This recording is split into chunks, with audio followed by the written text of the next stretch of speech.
Okay, chapter 14. Yes, I have been, chapter 13 and 14 were both chapters that I put back onto my computer. Actually, there's been several, but those are the two most recent.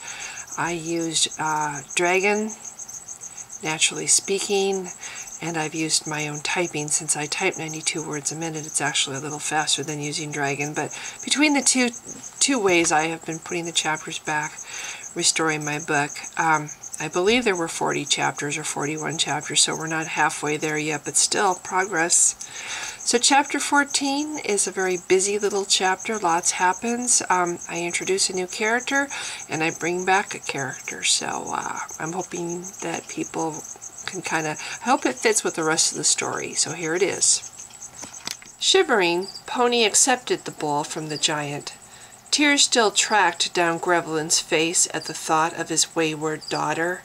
Pony, aching in his heart for his friend, ignored his tears, taking care to look at his hands, at the bowl in his hands, at anything but Grevlin's fear.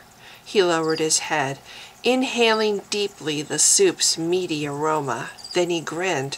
"I am well, thank you," he said in response to the giant's question. Turning, he retraced his steps back across the room, his focus drawn to the intimidating sword in its human-sized scabbard by the fire. A box of boar's grease sat uncovered on the polished stone arm of Grevlin's chair, a smudged white cloth lying crumpled beside it. Pony, mindful of his white feathered wings, settled in his customary place on the rug in front of the hearth. He sipped carefully at the liquid in his spoon, watching his friend. "Ah, so you came for the sake of my health," Grevlin rumbled. He stood in the cook-room doorway, his gray eyes joyful beneath his heavy brows, twinkling with his magic. Barefoot and clad in his tattered gray sleep shirt, he looked nothing like the warrior he was. Of course. Pony glanced around him at the home's cozy interior, at Avalar's feminine touches contributed here and there, the pile of her quilts beside the hearth, and her curtains softening the window. From beyond the frosty glass panes he could hear the frigid ocean, the relentless drumming of Hathra's surf. At dawn, Grevlin would leave his house and venture down with his buckets to the sea. There he would labor on the long gray beach with his back bent and ice in his beard, digging shell cones for his breakfast. Pony smiled at the thought. "I know how you get sometimes when I am away too long, so I thought I would visit tonight instead of tomorrow." Returning his smile, Grevlin moved back into the cook-room. "Tonight or tomorrow," he called. "You are always welcome, my friend." Left alone, Pony looked longingly toward his staff, left abandoned near the front door. Grevlin's black waiter boots stood upright beside it. Compared to the staff's gleaming crystal, the boots seemed as unremarkable and homey as the rest of the house. Like Avalar's green and blue striped curtains, they belonged. His staff of time did not. Reappearing with his own bowl, Grevlin grinned at the desire Pony could not disguise. "Go and look if you must." The giant sighed. "Mayhap it will ease you in ways I cannot." Pony set down his dinner, climbed to his feet, and flexed his white wings. Then he hurried to retrieve his staff, to grip the familiar heat-sculpted crystal. "I worry about Avalar," said Pony. "Something is wrong. She has been in distress since Tyrdawn's destruction. So have you, my friend." Grevlin lowered himself into his massive chair, hissing as the soup sloshed against his fingers. "Could she be wounded?" he asked. "My daughter is yet untrained for battle. If she tried to defend your city, will you wait?" Pony growled the words as he strained to focus on his staff. "Please, Grev, let me look." He stared through the crystal at the shifting layers, at the present in its multiple forms, at the past behind its heavy black mantle, and the deceptive glints of future's hopes. He focused on Avalar, concentrated all his thoughts upon the lone giant. To wield his staff, he utilized his own native powers, a magic of language, gesture, and nuance of tone. His staff responded as he hummed softly, revealing the giant he searched for. "Avalar sleeps," he said, leaning in close. "They have housed her in a kind of shelter." They? Grevelin, leaning forward trying to see, bent to place his bowl on the stone floor beside his chair. Yes, they. Pony shook back his white hair and fought to sort through the uneasy layers. "Grevelin, something is amiss. She is troubled even in sleep. Something nags at her. She senses someone is in trouble. Pony stared at the young giant. He recalled when his lion familiar had sent him visions of her just a 9th day ago. He had watched her rescue the human child Cray. His interest in her encounter with the prowler afterward had almost made him forget the little human. That boy. He whirled toward Grevelin. "She has always loved children, Grev. He was in trouble and she saved him. You know that links him to her." In 3 long steps Grevelin crossed the room. His blue eyes were hooded, dark with fear as he stared at the staff. Before Pony could reassure him, he seized Pony's arm. "Speak to me, elf. Who is this boy? Who has dared to confine my daughter?" Pony winced. Ignoring the pain of an arm bone about to snap, he grinned fiercely up at his bearded friend. "Not confined, master. Given," he said with a laugh. "She rests within a tent they have provided for her. It is a gesture of respect they show. Now, kindly ease up." Pony blinked back tears. "Grev, please. I am not made of stone." Grevelin released him, his blazing eyes glistening. "I must leave you," Pony told him. "I'm sorry, but if she senses trouble for this child and something terrible happens because I ignored her fear—" He paused as Grevelin lowered his worried gaze to study his face. Into the giant's comprehension he nodded. "She would never forgive me, as you well know. Remember how you fished me out of the sea after I flew into that storm? We've been linked since then, haven't we? Since even before your heart forced you to bond. Grev, it's because you saved my life." "She cannot bond with this child you mention," Grevelin snapped. "A human? Pony, you must stop this." "Easy." Pony stroked the giant's knuckles, Grevelin's huge hand still gripping his wrist. "That's not what I meant. I just think she feels a connection to this child because she saved his life. If he is in danger, a part of her might sense it, making her sleeping uneasy. Now," he lifted his staff, visualized the rural little town, the string of run-down farms and unused land encircling it. "Fear not, Grevelin," he called to his friend. "I will ward your daughter, I swear." Power surged in his hand. The transition was swift compared to others, quickened by his sense of misgiving and urgency. Something dire had happened, was happening. His staff reflected fire, orange-red destruction blazing skyward. The image in his staff clouded suddenly, blocking his focus. Unable to recover, he landed hard in a field behind Ferranth. Black smoke rose to obscure the stars. Fire blistered the rooftops of the buildings in the little town. Fueled by wind from the mountains, it lashed upward, raging fury in gouts of flame. Pony choked as the heat slapped his face, as smoke filled his lungs and tears smeared away his vision.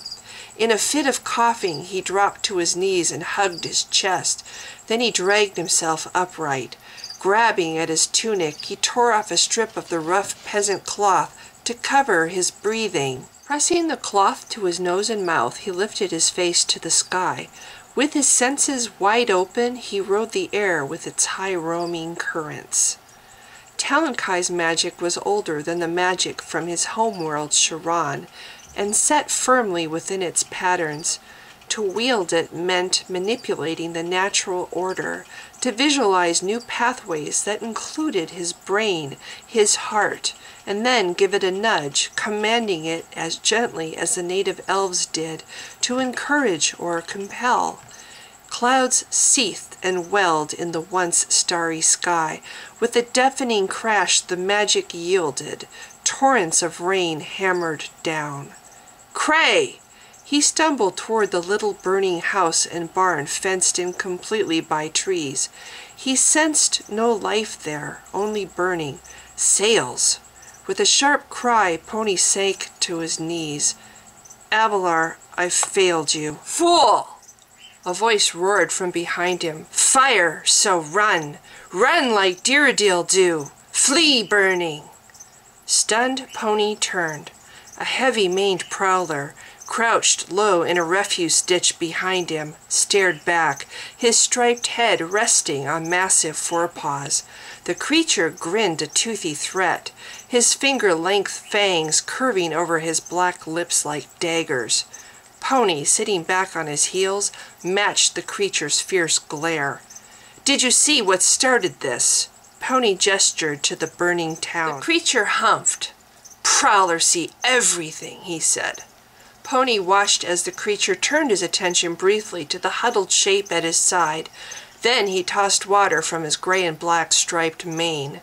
Humans gone, he spat. Darkness take 'em, like others gone.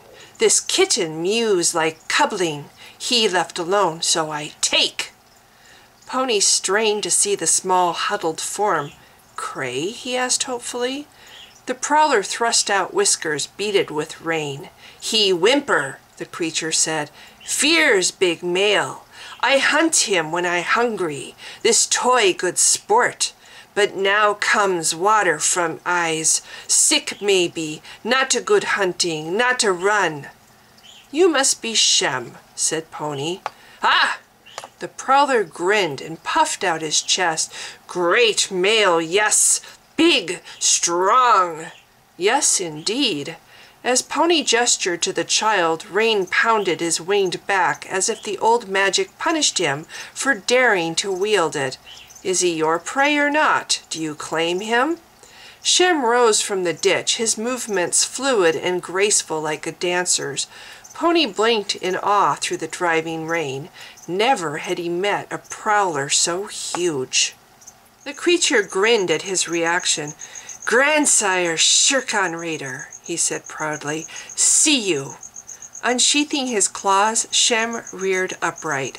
His tough tail whipped the air as he tossed back his head and roared. Help! Cried a voice. Cray's head poked into view from the darkness of the ditch. Before Pony could blink, the blonde-haired boy scuttled to hide behind him. Magic favors, cubbling. Shem dropped to his fours in the mud, his green eyes glittering. He powerful friends. Grunting, Shem reached with a hind foot to flick water from his ear. Nay, he huffed when he was finished. Great male not to claim baby human. With a toss of his head, he curled his whiskers. Good. Pony glanced down at the shivering child. At the little of him he could see behind the arc of his wing. His species, with their brief hiccup of a life, always fascinated him, and this child was no exception.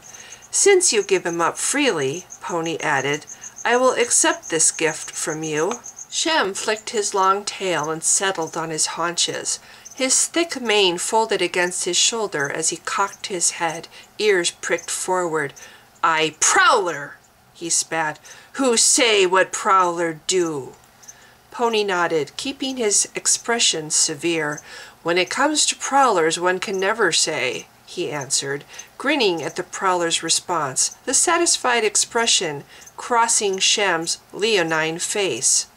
With a quick turn, Pony seized the boy, flared wide his white wings, and transferred, taking the child with him. At once the human screamed.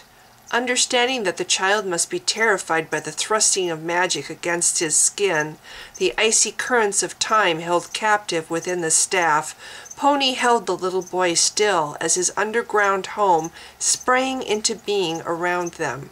Then, with a focused thought to the old magic, he lighted the braziers in their nooks along the walls. Setting the boy down, Pony stepped back to give him room to compose himself. Cray stumbled across the cavern's stone floor, stopping to stare wide-eyed at the big stone table with its pile of books, its jumbled assortment of vials and instruments. As the boy focused on the unmade bed in the corner, Pony grimaced. "I will make another for you," he said. "Until then, you can sleep there." If Cray heard, he gave no sign. Near the entrance, the little human paused again, this time to stroke a black, high-polished barrel carved out of stone, mounted upright on splayed, spindly legs. "My stargazer," Pony said, "wrought with crystal and stone. It still needs work. What will you do to me?" Turning, Cray looked at him finely. His voice quivered as he spoke. "Do?" Pony pulled a chair from under the table and nudged it toward the boy. Then, still shivering from the rain, he moved to sit on the bed. Carefully, he smoothed the blanket with his fingers. Then he emptied out his bulging pockets, deliberately placed each new bauble he had collected beside him. A few had magical properties he could use, like the colorful discs of sand-polished glass or the pieces of bark from a tree older than he was, but most were mere trinkets, bright natural treasures to intrigue him. As he had hoped, Cray gaped at the treasures, momentarily forgetting his trauma. "Are those real?" He pointed to the magic-faceted gems. Smiling, Pony nodded. With his forefinger he stirred the intricately cut stones, adding a nudge of magic to make them flash and prism. Entranced, Cray padded over. Pony studied the child as he marveled at the gems, lifting one after another to stare into each one's tiny ocean of mystery and depth. "It seems to me we can work a deal," Pony told him. As the boy met his gaze, he nodded at the stones. "You work for me here in my cave, and 1 bauble a 9th day I will pay you." "Really?" The child stared at the glittering stones. He broke off. "But I'd have to ask my—" Cray trembled and focused on the floor. Sudden tears glistened down his cheeks. Pony took the boy's arms and shook him gently, urging him to raise his head. For a long moment he held the child's sad, liquid gaze. "They are gone, Cray," Pony said gently. "Your people. You must be like your father now. You must be strong, as strong as you were the day the Prowler first chased you. Can you do this for me?" The little human was silent, shaking with grief. Pony wiped the boy's tears with his fingers. Then, with a whisper, a hint of his native magic, Pony dried both the child and himself.